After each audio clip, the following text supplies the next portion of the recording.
Olá, alunos, tudo bem? Hoje eu tô aqui, né, porque nós vamos encerrar o nosso livro 1, tá?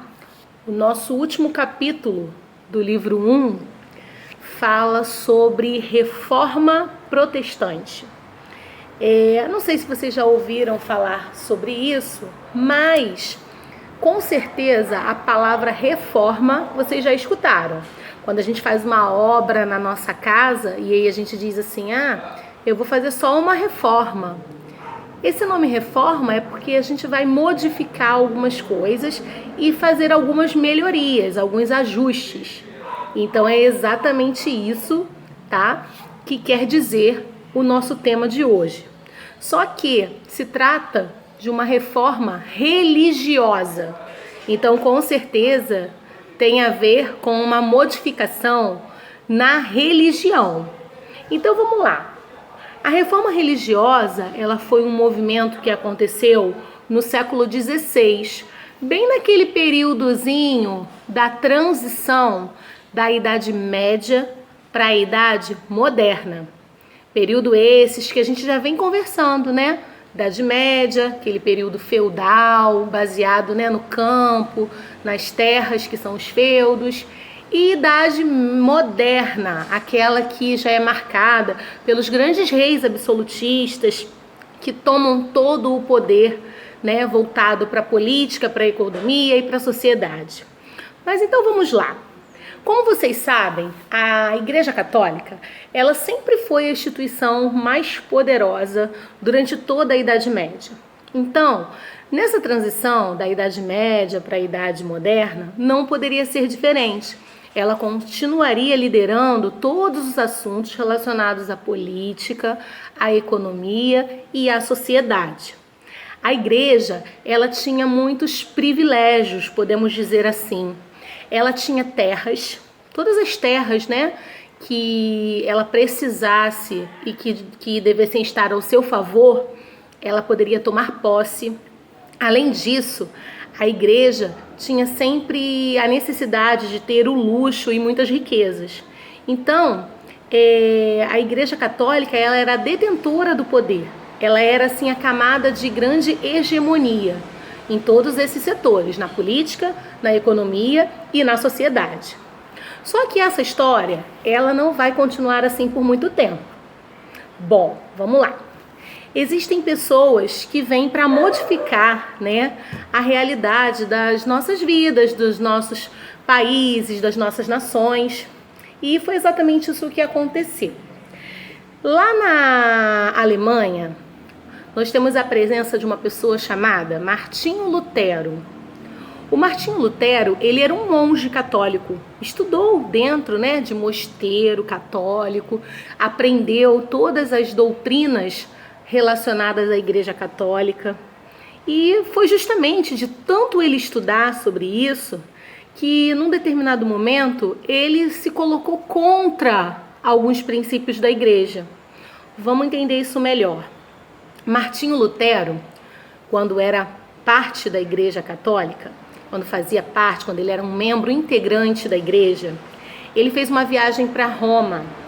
Essa viagem foi no ano de 1510. Ele fez uma viagem e quando ele chegou em Roma, ele imaginava encontrar uma igreja católica baseada nas escrituras sagradas, na Bíblia. E quando ele chega lá, ele verifica que nada daquilo que eles realizavam é o que estava sendo pregado nas escrituras. E aí ele acaba se revoltando contra essa condição da igreja. Ele não aceitava a cobrança de indulgências, né, e a venda dessas indulgências que eram feitas, por exemplo, à sociedade.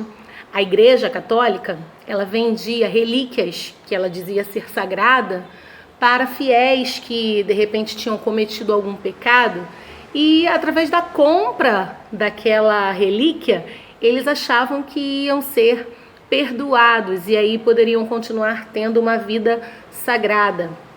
Por exemplo, aquela famosa história da gente ouvir: eu vou vender um pedacinho do céu para quando você morrer, você já ter o teu lugar garantido. Isso era algo bem típico da Igreja Católica. E quando Martinho Lutero se deparou com essa realidade, ele achou que não era, né, o caminho. A igreja não poderia ter agido dessa forma e nem agir dessa forma.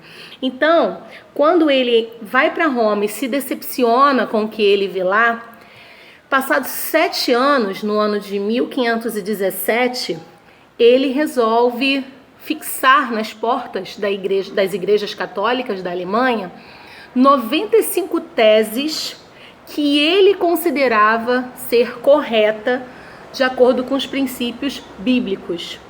E além disso, ele dizia que era importante buscar uma igreja autônoma, uma igreja que condenasse o luxo, a usura, ou seja, algo que fosse diferenciado daquele comportamento que a Igreja Católica realizava naquela época, no século XVI. E aí ele funda a primeira igreja protestante, chamada Igreja Luterana, é claro, né? Em homenagem ao nome dele, Martinho Lutero, e aí ele funda a Igreja Luterana. A Igreja Luterana, ela vai contra, né, algumas ideias da Igreja Católica. Por exemplo, eles não adoram as imagens, ele é contra a adoração de imagens lá na Igreja Católica. É normal que nas igrejas, né, católicas a gente vê, a gente tem a presença, né, de imagens que são cultuadas pelos fiéis. E aí, com a Igreja Luterana, isso acaba. Ele não vai mais adorar, eles não vão mais adorar as imagens de santos, né? E outra coisa também que modifica é que ele acaba com a celebração da missa em latim. Martinho Lutero acredita que é muito importante o culto, a missa que está sendo celebrada, que ela seja na língua local, para que as pessoas possam compreender melhor, sem nenhum interesse de mascarar alguma ideia que está sendo colocada. Porque algo que a Igreja Católica fazia era justamente isso, né? Fazer uma manobra na cabeça das pessoas, fazer com que elas entendessem, interpretassem uma palavra de acordo com a vontade deles. Ou seja, muitas coisas eram distorcidas. Então, o Martinho Lutero, ele cria a Igreja Luterana, seguindo essas 95 teses, que é claro, né? Nem no livro de vocês, nem eu aqui vou passar essas 95 teses, e ninguém é obrigado a decorar essas teses, é só mesmo a critério de curiosidade, tá? Mas eu coloquei 2 pontos importantes: o não culto às imagens, né? E também a celebração da missa na língua local, do culto, né? Na língua local. E um outro ponto é que eles acreditam que para alcançar a salvação não é necessário nada disso, de você comprar relíquias, né? A igreja não tem que vender indulgências, nada disso. Isso é só um fim lucrativo. Que, na verdade, para que aquela pessoa alcance a salvação, ela precisa, né? Ela precisa ter fé. Se ela tiver fé, ela vai encontrar o caminho aí da salvação, naquilo que a gente chama, né, da vida eterna. Então, Martinho Lutero funda a Igreja Luterana e segue com essas 95 teses, tá, como princípio da sua igreja. Então, essa é a primeira igreja protestante. E aí, como eu falei, protestante vem de protesto. E aí ele estava fazendo um protesto às ideias da Igreja Católica, que já vinham sendo colocadas em práticas desde o início lá da Idade Média, tá? Então, pela primeira vez, vai surgir uma nova igreja, uma nova religião que vai contra os princípios da Igreja Católica, que foi a primeira religião, né, no mundo e que tinha grande influência na vida das pessoas em todos os aspectos, ok? Bom, Só que não só foi a igreja luterana que foi criada durante o século XVI, não, durante a Reforma Protestante. Nós também vamos ter uma pessoa chamada de João Calvino. O João Calvino, ele era nascido na França, tá? Ele era burguês, então ele também estava bem envolvido com a parte da política, né? Porque a burguesia, ela ao longo da transição da Idade Média para a Idade Moderna, ela veio assim se destacando, ela veio crescendo, se ascendendo. Então, João Calvino, ele era nascido na França e pertencia à camada da burguesia. E o João Calvino não era diferente de Martinho Lutero, ele também era membro integrante da Igreja Católica, ele participava da Igreja Católica. Só que, quando Martinho Lutero declarou aquelas 95 teses que nós falamos, né, para fundar o luteranismo, o João Calvino, ele começou a seguir essas teses, começou a achar interessante, começou a achar que eram válidas, que eram importantes e que as pessoas tinham mesmo que dar ouvido e escutar uma outra opinião de uma outra instituição religiosa. E foi assim que João Calvino começou a se interessar pelas ideias do luteranismo. E quando ele fez isso, a Igreja Católica foi e acabou condenando o João Calvino por heresia. Lembra dos hereges que eu falei lá na Idade Média, que a Igreja Católica condenava as pessoas que não seguiam os ideais católicos? Lembra da Joana d'Arc, que foi condenada pela igreja na fogueira e ela morreu, né, queimada viva em praça pública? Então, o João Calvino, também foi condenado à heresia. E sendo condenado, ele fugiu para a Suíça. E lá na Suíça, ele fundou a igreja calvinista. A igreja calvinista, ela seguia os princípios do luteranismo. A única diferença que existia entre elas é que, lembra que o luteranismo acreditava que a salvação vinha através da fé? Pois é.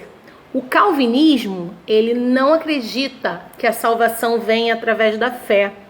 Ele acha que a salvação, ela vem através do trabalho, que é o sucesso do nosso trabalho que vai fazer com que nós sejamos salvos. Então, a única diferença, né, relacionada aos ideais dessas igrejas, luteranismo e calvinismo, dessas duas religiões, né, a igreja luterana e a igreja calvinista, é que uma acredita que a salvação se baseia na fé, o luteranismo. Já o calvinismo acredita que a salvação se dá através do fruto do nosso trabalho. Então existe essa diferença aí entre elas, ok? Mas para você que pensa que só ficaram nessas duas igrejas protestantes, que só surgiram elas duas, isso não é uma verdade. Nós também vamos ter envolvido aí um rei, o rei Henrique VIII. Eu falei dele para vocês. Na nossa última aula, quando a gente falou das monarquias absolutistas, dos grandes reis que tinham poder absoluto, que se baseavam na teoria do direito divino de reis. Lembram disso? Então, gente, o rei Henrique VIII, ele também vai criar uma nova igreja protestante, que vai ser a igreja anglicana. Ele vai criar o anglicanismo. Só que a origem dessa igreja, ela vai ser diferente do luteranismo e do calvinismo. A igreja anglicana, ela nasce do fruto e do desejo pessoal do rei. O rei Henrique VIII, ele se casou. E logo no início do seu casamento, ele pediu a anulação do casamento. E quando ele pediu essa anulação, a Igreja Católica, ela não autorizou. Ele queria se casar com uma outra pessoa, mas a Igreja Católica não autorizou.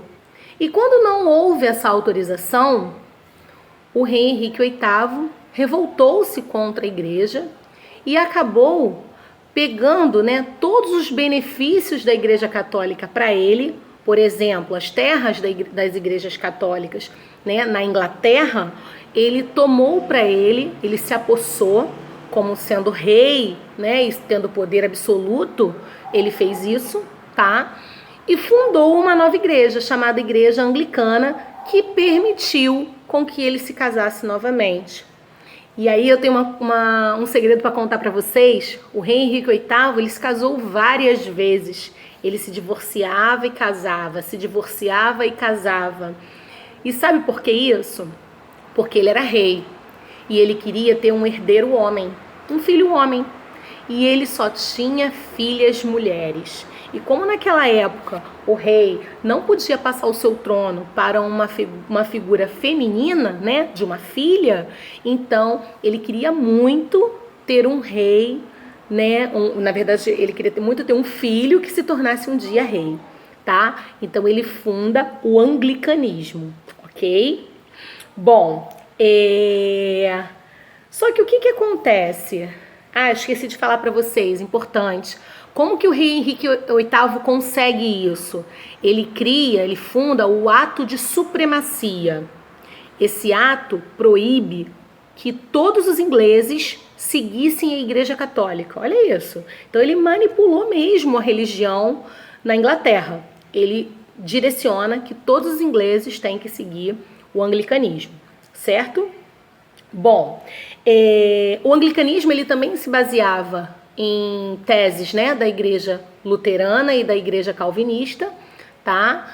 Mas ela foi fundada de forma diferente, porque não foi, né, através de uma pessoa que estava lá dentro da igreja católica e se revoltou contra as ideias católicas, e sim por um interesse particular, um interesse pessoal do rei, que era anular o seu casamento para se casar de novo, tá? Bom, e aí vocês devem estar se perguntando assim, nossa, a igreja protestante, ela veio surgindo, né? Surgiu o luteranismo, surgiu o calvinismo, surgiu o anglicanismo. E aí? E a igreja católica? Como é que ela ficou nessa situação? Como é que a igreja católica se comporta mediante ao surgimento de todas essas religiões que vêm, inclusive, querer protestar as suas ideias, né? Contrariar aquilo que durante tantos anos foi considerado principal, mais importante, né? Primordial, que manipulava o pensamento de algumas pessoas, que conseguia mostrar que Deus era um Deus de punição e não um Deus de perdão, como a gente conhece hoje, como a gente vivencia hoje, né? Então, como será que a Igreja Católica ela vai se comportar frente a isso tudo, frente a esses protestos, né, contra essas reformas que vêm acontecendo no mundo religioso? Bom, a Igreja Católica, é óbvio, ela ia ter que tomar algumas medidas, porque ela não ia deixar essa história, vamos dizer assim, barata. Ela ia ter que fazer alguma coisa.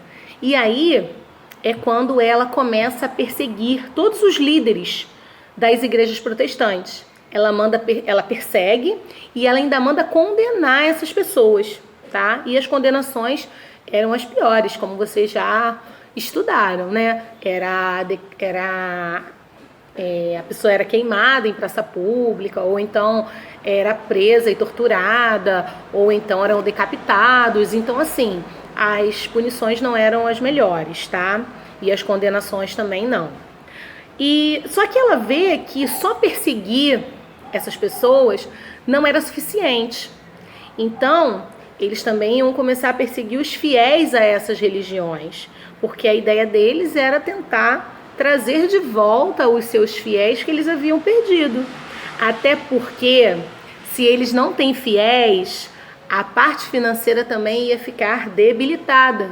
Porque para quem eles iam vender as relíquias? Para quem eles iam vender as indulgências? Será que eles iam ter aquelas terras para sempre? Então eles começam a perceber que algo vai mal e que eles precisam resgatar alguma coisa para poder continuarem ali firmes como religião. E aí é quando a igreja reativa o Tribunal da Santa Inquisição. Pois é, esse tribunal, ele julgava, condenava, né, e castigava ali, executava aquela ordem perante aquela pessoa que era considerada um herege. Pois é, aquela pessoa que a igreja achava que não estava seguindo os seus ideais, ela era julgada, condenada, castigada através do Tribunal da Santa Inquisição. Ok? Bom, e além do tribunal, eles também criaram o Concílio de Trento. Nesse Concílio de Trento também ficaram estabelecidas algumas normas, como por exemplo, ficou proibida, tá, a venda de indulgências, ficou proibido a venda de relíquias e também proibido que a igreja tirasse qualquer proveito, tivesse qualquer fim lucrativo em cima dos seus fiéis. E aí ela vai e faz o seguinte, ela faz justamente o movimento contrário. O Concílio de Trento vem resgatar, ela volta a vender, né, as indulgências, as relíquias, ela volta a agir como ela agia antes. Então ela vai voltar a ter aqueles comportamentos ainda com mais intensidade, tá? E além do Tribunal da Santa Inquisição e do Concílio de Trento, eles ainda fazem uma proibição da leitura de alguns livros. Eles criam a lista de índex. Nessa lista tinha o nome de todos os livros que não poderiam ser vendidos, não poderiam ser lidos, né, pelas pessoas na Europa. Então, assim, a igreja ela vai tentar, de todas as formas, resgatar os seus fiéis. Esse momento a gente chama de reforma católica ou contra-reforma, porque é como se fosse uma resposta ao movimento protestante que surgiu aí no século XVI, e eles fundaram, né, o luteranismo, o calvinismo e o anglicanismo, ok? Bom, gente, para a gente encerrar o nosso livro, além de vocês escutarem, né, essas informações que eu estou passando para vocês, ajudando a fazer vocês entenderem melhor o capítulo, é claro que vocês também vão ter que ler para fazer alguns exercícios, que é importante. Às vezes tem alguns detalhes que não são falados aqui, porque senão a gente ficaria, né, praticamente 1h10 tratando o capítulo, que seriam os nossos 2 tempos de aula, mas aí para vocês ficaria também muito cansativo. A gente, através da videoaula, trata dos pontos principais e relevantes que vocês precisam aprender. Mas, às vezes, para fazer um exercício ou outro, é importante ler um parágrafo ou outro que vai esclarecer, né, de repente, aquela questão. Então, além disso, a gente precisa fazer os exercícios, que é onde vocês vão verificar se vocês aprenderam, ok? Bom, de exercício, o que vocês têm? Vocês têm a página 200, tá? Que é número 1, 2 e 3. Nessa página, as questões são todas sobre Martinho Lutero, são sobre o luteranismo, a igreja luterana, tá bom? Já a outra página que vocês têm para fazer é a página 203. Essa página 203 são as atividades, que vai do número 1 ao número 5, ok? Então, vocês têm 2 páginas para fazer, a página 200 e a página 203. A página 200 é 1, 2 e 3 e a página 203, que é do 1 ao 5, ok? Lembrando que é importante vocês também realizarem o infográfico. O infográfico é uma espécie de resumo que tem lá no final do capítulo, certo? Eu vou mandar para vocês, através do Tule, daqui mesmo onde vocês encontraram a videoaula, eu vou mandar para vocês o gabarito dessas questões e é importante que vocês verifiquem ao final da feitura se vocês estão fazendo direitinho. Então é para fazer tudo, depois fazer igual a gente faz em sala de aula. Pega lá a caneta e vamos corrigir o que a gente acertou, o que a gente errou, vamos refazer, porque é uma forma também de vocês estudarem. Certo, gente? Então aproveitem o infográfico, façam ele. Além do infográfico, toda vez que vocês verem o RA, utiliza, vocês já têm, a maioria já fazia isso, né, em casa, eu fazia com vocês em sala de aula. Então aproveita o RA para que vocês possam também adquirir cada vez mais conhecimento. Se surgir dúvida, é só escrever lá no WhatsApp da escola que a Natália ou a Thaís vão entrar em contato com a gente e a gente dá um retorno para vocês, certo? Surgiu dúvida, pergunta lá. Ainda mais agora que a gente está fechando o livro, né? Porque em breve a gente precisa iniciar o livro 2.